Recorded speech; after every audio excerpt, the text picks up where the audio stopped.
All right, so for layer 3 on our values and holes assignment, obviously you understand that the first layer we did will be left white. Okay, the value of that is white. It's connected to the edges and will remain white, will remain untouched. The second layer, which we did last session, is a light gray, okay, and each one has a drop shadow. The third layer, okay, is now, I would be very careful as to, you can try to look at the overall shape, okay, but I would try to do it a section at a time, because the more layers we put, the less space we have to play with, and with all the drop shadows, it gets a little confusing. So don't forget your guard sheet to prevent smudging. And remember, once the guard sheet is in place, it should not move. If your hand and the guard sheet move at the same time, it will still smear your drawing. So we're just going to simply put in some outlines for layer 3.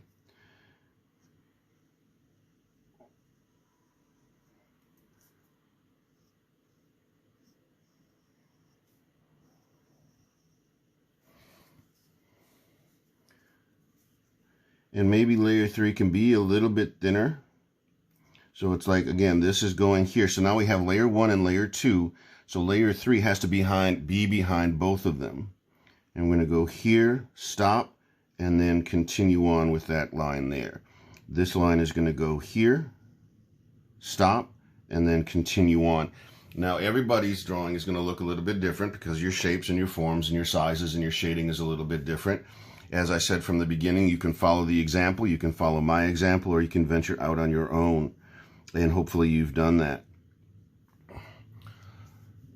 So I'm just going to kind of focus on this area here before we continue on, again, piece by piece.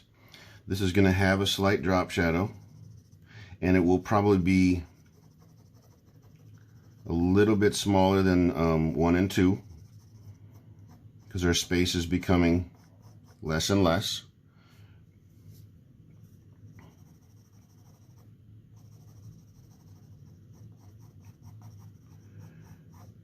And now the value on layer 3, okay, 2 has to be darker than 1, 3 has to be darker than 2.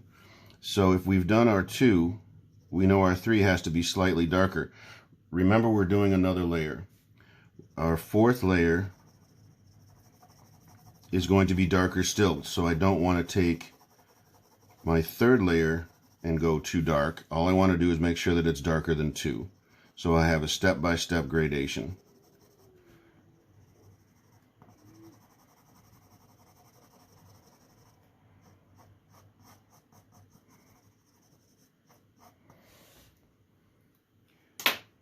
You can blend if you choose. I have no problem with that, particularly on the drop shadows. Just soften them up ever so slightly. If you do any blending on the values themselves, just to smooth them out, I would be very even-handed and not press real hard. You may have to redefine your edges, because as you blend, those lines may go away.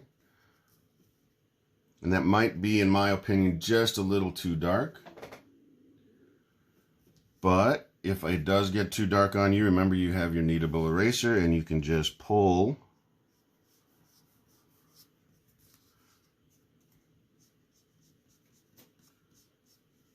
some of that value out.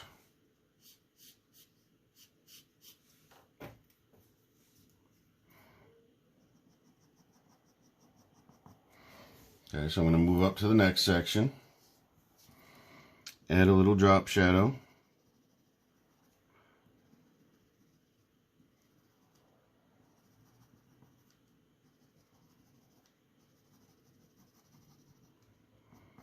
and then add value on the layer itself.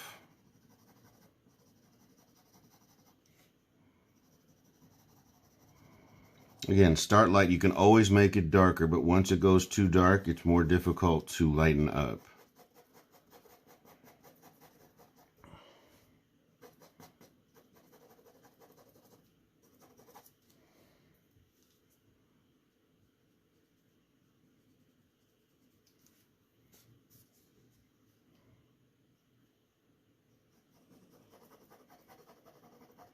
So continue to hold the pencil back a little bit. Don't choke up on it. Don't draw like you write.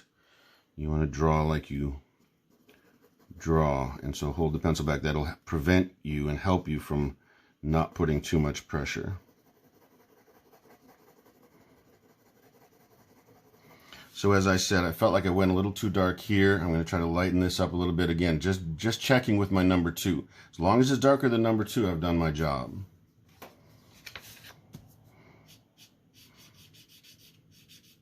So again, you can go section by section.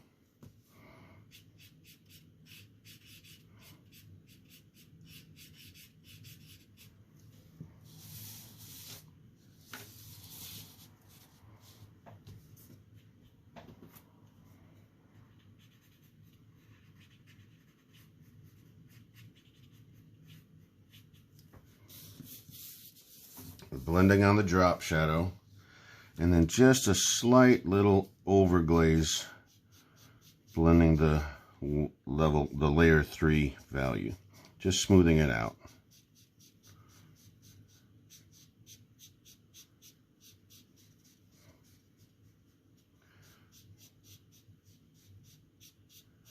A real key with blending is that the blending just smooths it. It doesn't change the value. If you want to make your value darker, add pencil and then blend. Don't look to the blender as a way to increase your value.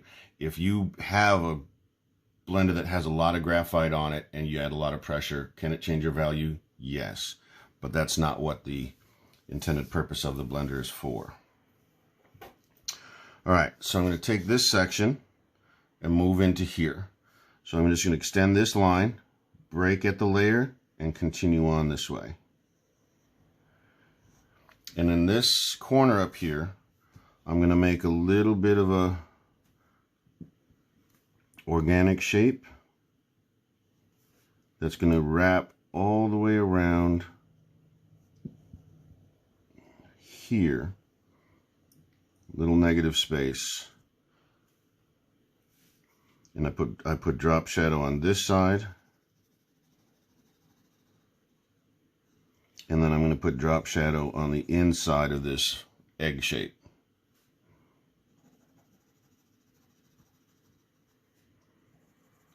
And just keep it really quite small. So originally we were doing drop shadows of about a ½ inch. Layer 2, drop shadows of about a ¼ inch. And then these are just under a ¼ inch. I wouldn't go real wide with those again because our space is becoming premium and we have another layer to go.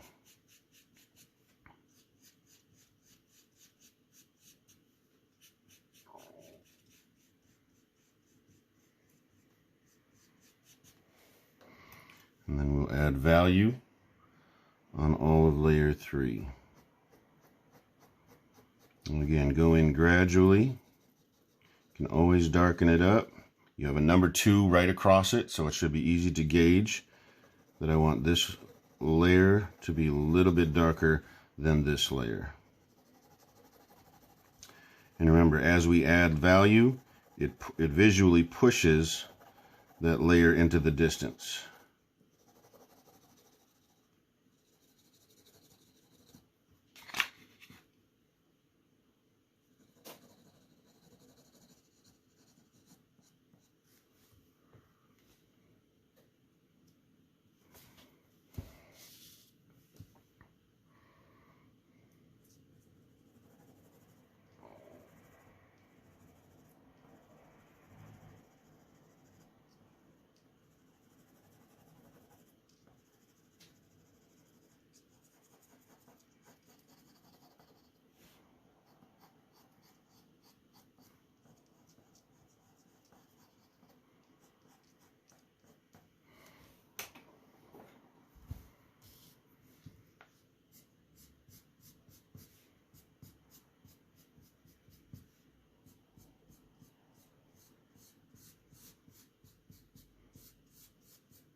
And if you have any edges of, say, layer 1 that are not perfectly hard, you can clean those up. You can use your eraser. You can redefine your lines with your pencil.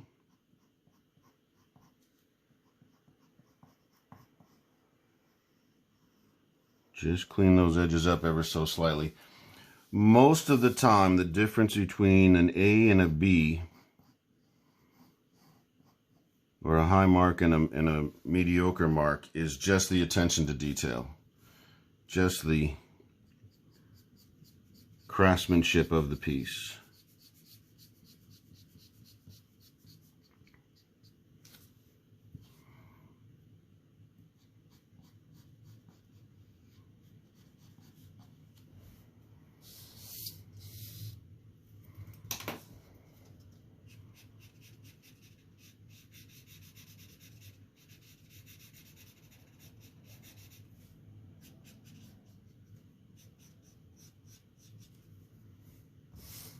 All right, so I have layer 3 kind of working here. So you can see layer 1 clearly white, layer 2 clearly is middle gray, light gray, sorry, and then layer 3 is middle gray. And so I'm going to continue up this way. So I've ventured off to the right, and I'm going to venture off to the left. I'm going to go here. This is going to connect here. And I have another section here. It's going to get really hard to see because those spaces are so small, but I want to kind of be consistent with my lines and how they attach one to another. And so this is layer 3 with a slight drop shadow.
So now layer 3 extends through that way there.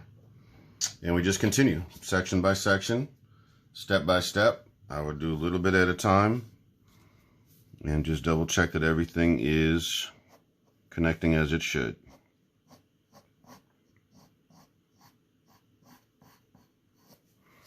So this arc is going to connect to this arc going back this way.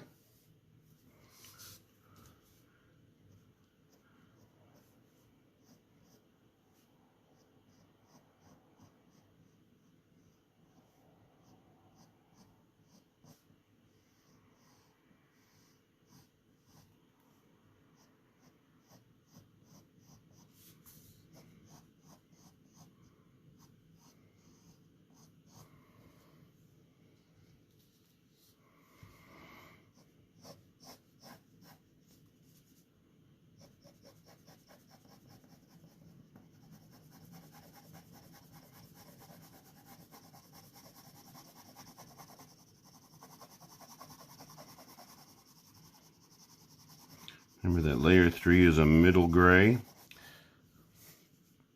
but you start the process the same way, lightly at first. You can always darken it up if you feel it's too light, and just keep gauging it towards the number 2 value. If that's your light gray, middle gray needs to be just a little bit darker.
And this line here will continue up this way, so it's going to curve here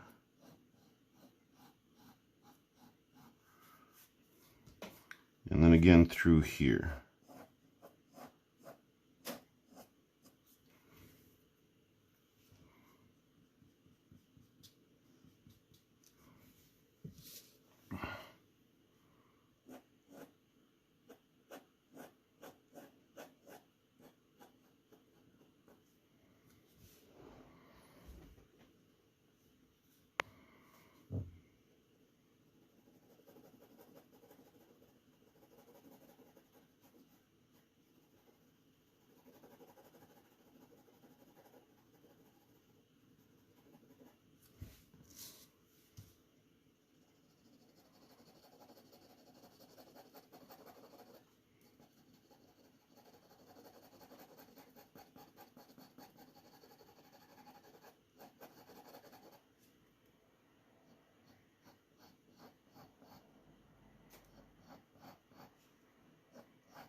Drop shadows on level 3, layer 3 are getting pretty small.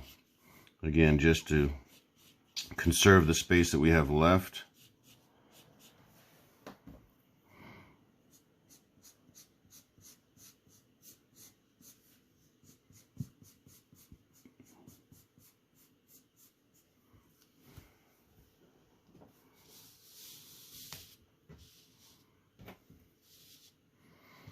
This line will continue on and curve up this way.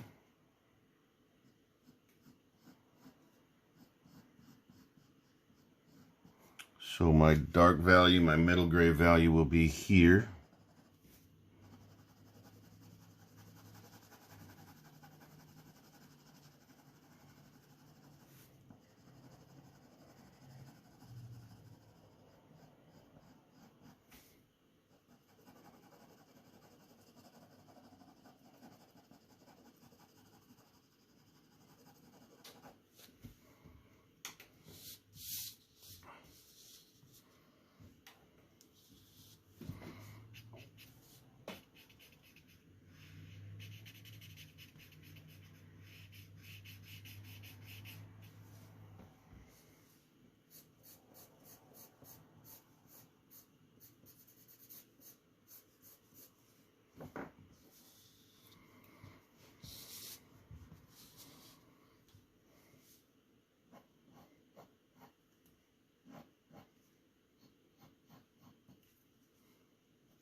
Just going to add another curve here so I don't have quite so much middle gray value in the corner.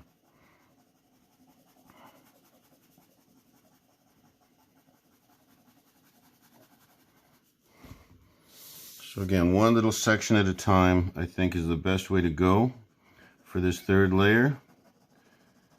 It'll keep things a little bit more palatable. We're not going to bite off more than we can chew. We can just take one section at a time and make sure all our values are consistent.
And almost finished with layer 3.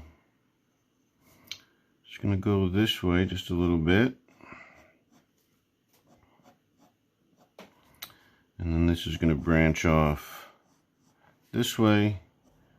This is going to branch off the other way.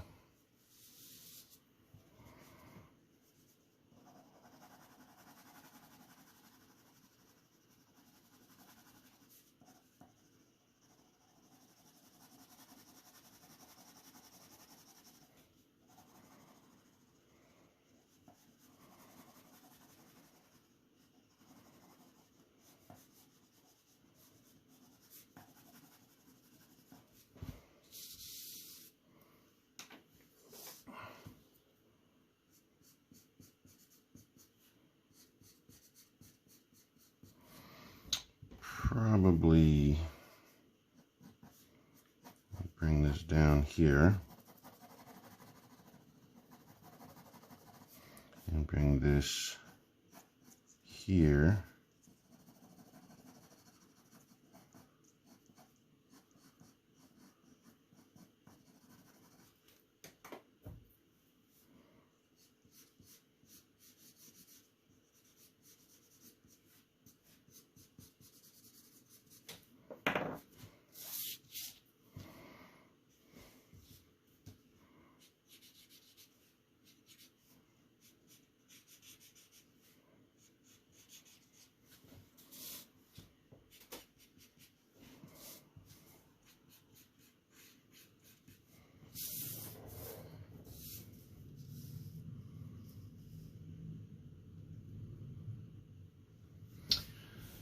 And at this point, you kind of double check, say, is there any area that I need to work on? Probably can add something in here as far as a layer 3, but on the other hand, those shapes are pretty small, and I'm going to need some space for layer 4, so I just may leave it as is.